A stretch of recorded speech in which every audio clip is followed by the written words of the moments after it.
Jangan lupa subscribe YouTube channel Metro TV News dan jangan lupa nyalakan notifikasinya. Pemirsa, untuk membahas lebih lanjut terkait aturan baru BPJS Kesehatan satu kelas, kita akan membahasnya langsung bersama dengan Direktur Utama BPJS Kesehatan, Ali Gufron Mukti, yang sudah terhubung melalui sambungan televideo. Selamat siang, Pak Gufron, salam sehat. Salam sehat, selamat siang Mas Reza. Baik, Pak Gufron, berdasarkan timeline seharusnya bulan Juli, bulan depan satu kelas ini sudah diuji coba sebanyak 50% di rumah sakit milik pemerintah. Sejauh ini persiapannya seperti apa, Pak? Dan implementasinya seperti apa, Pak Gufron? Iya, memang kita itu mengacu kepada katakanlah perumusan yang disampaikan oleh rapatnya RDP di DPR itu sampai 2 kali. Pada tanggal 25 Januari itu yang isinya bahwa dalam melakukan perumusan kelas rawat inap standar atau KRIS program JKN ini, Komisi 9 DPR RI mendesak Dewan Jaminan Sosial Nasional untuk bersama-sama dengan Kementerian Kesehatan RI, BPJS Kesehatan dan Asosiasi Rumah Sakit ya secara kontinu memperjelas kesepakatan, definisi dan kriteria KRIS dengan mempertimbangkan infrastruktur sumber daya manusia kesehatan dan alat kesehatan yang dimiliki oleh fasilitas kesehatan, menyusun petahapan implementasi KRIS secara mitigasi secara rinci ya.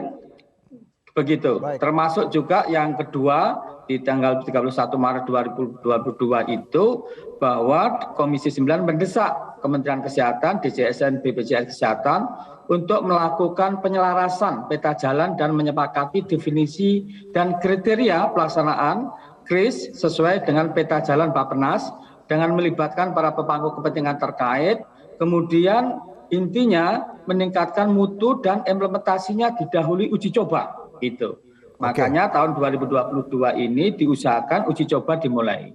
Gitu. Baik, secara bertahap ya, Pak Gufron ya. Secara bertahap. Baik, ini juga yang menjadi pertanyaan adalah apakah betul nanti iuran untuk BPJS kelas standar ini akan mengikuti gaji dari masyarakat? Kalau betul seperti itu, berapa persen Pak dari gaji masyarakat untuk membayar iuran BPJS Kesehatan kelas standar ini?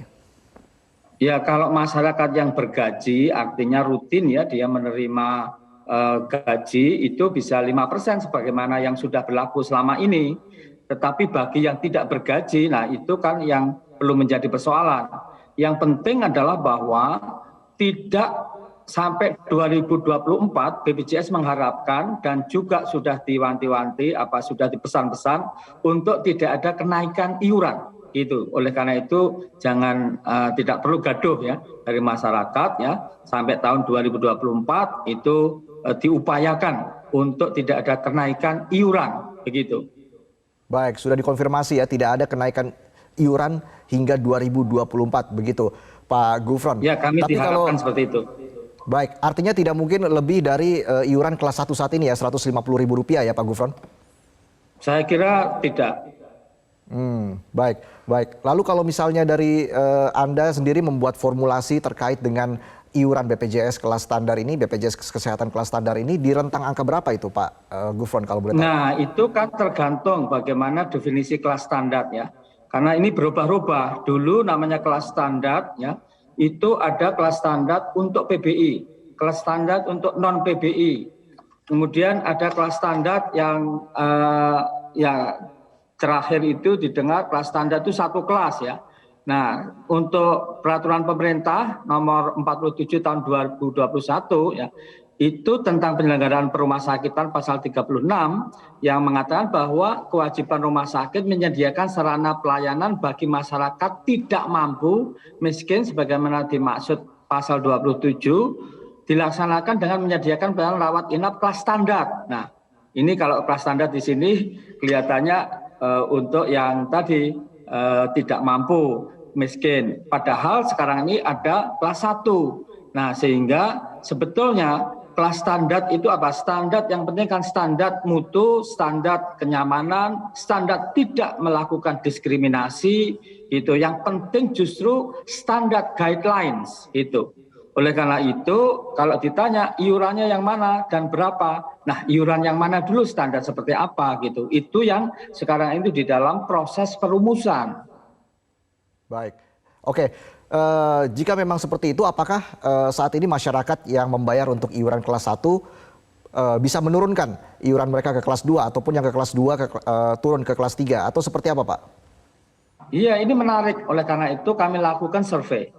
Dan survei kami tanya mereka yang di kelas 1 itu, Anda pengen nggak turun gitu dari preminya, sehingga kelasnya juga turun ke kelas dalam tanda petik standar gitu. Nah, meskipun masih kita rumuskan sebetulnya kelas standar. Apa jawaban mereka ya? Itu mayoritas menyampaikan, enggak, saya nggak mau turun. Saya kepengen kelas 1 dan tetap bayar 150.000. Kelas 2 juga demikian, kelas 3 pun setelah kami tanya, mau nggak naik iurannya, Anda bisa naik kelas ke kelas standar yang nanti lebih bagus. Tidak, kami inginnya tetap saja secara mayoritas ini di kelas 3 ya, yang jauh seperti itu hampir sekitar 70%. Demikian. Baik, artinya BPJS juga masih terus melakukan sosialisasi kepada masyarakat begitu ya, Pak Gufron. Iya, sebenarnya dan bagaimana? perumusan, tidak hanya sosialisasi ya. Kalau sosialisasi ini barangnya kan sudah clear, jelas. Kalau ini barangnya itu belum selesai secara komprehensif, sehingga harus dilakukan uji coba dulu, harus tadi seperti keputusan RDP ya di Komisi 9 DPR itu untuk secara kontinu kesepakatan ini diperkuat dan kriterianya. Contoh, kalau hanya fisik padahal berbasis pada keluhan yang masuk kepada BPJS, itu tidak hanya fisik tetapi akses pelayanan, ya, kepastian kamar, kepastian ada dokter dan kepastian obat. Nah, ini tentu untuk akses dokter, obat belum masuk di dalam kriteria itu. Itu yang masih tetap didiskusikan. Baik, jadi sudah bisa dipastikan bahwa iuran tidak akan lebih dari Rp150.000, namun juga kualitas pelayanan akan tetap terjamin begitu ya Pak Gufron? Kita berharap seperti itu.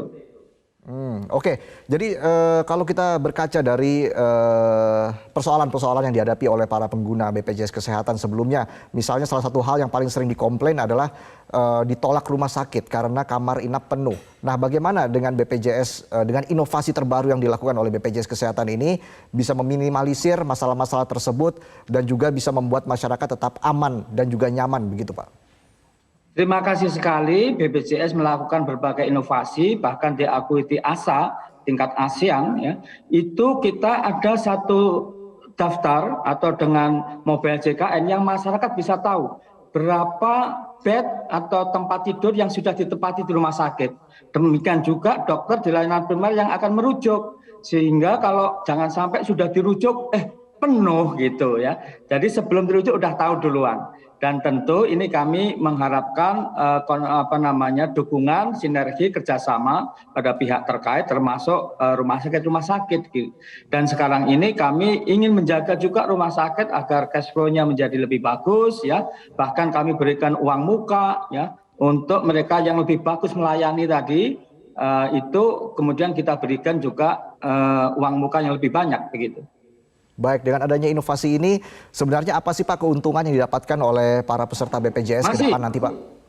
Iya, jadi yang tadi disampaikan di awal bahwa dengan kris itu untuk menutup dan di dalam peraturan presiden di awal ya, yaitu peraturan presiden nomor 64 tahun 2020 agar memastikan keberlanjutan pendanaan JKN ya, karena waktu itu defisit dan sekarang BPJS sudah tidak defisit lagi begitu.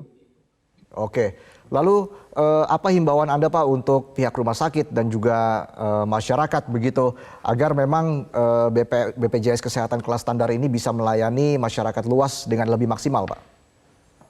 Baik, yang pertama adalah bahwa bagi daerah atau masyarakat yang belum menjadi peserta, mohon secepatnya menjadi peserta dan kalau bisa universal health coverage di masing-masing daerah itu bisa dicapai. Itu yang pertama. Yang kedua tentu masyarakat itu coba untuk menjaga dirinya lebih sehat dan lebih memperhatikan Jangan kemudian memikirkan lah kalau saya ikut BPJS saya sehat kan rugi. Padahal itu adalah sebuah bentuk gotong royong membantu orang yang lain. Yang ketiga, bagi rumah sakit tidak perlu sekarang bingung untuk terutama di daerah harus persetujuan DPRD mengenai penganggarannya bagaimana membangun tadi kelas rawat inap standar ini. Tunggu dulu sampai kejelasan semuanya lebih komprehensif dengan kemudian kita inginkan mutunya ya standarnya termasuk standar clinical guidelines ya ini bisa terbentuk ya yang sekarang sudah mulai ya baru mulai ini standar guideline dikembangkan. Demikian. Baik, kita akan pantau terus tahapan aturan baru BPJS Kesehatan untuk satu kelas ini ya, atau disebut kelas standar. Terima kasih Direktur Utama BPJS Kesehatan Ali Gufron Mukti sudah bergabung bersama kami di Metro Siang. Salam sehat.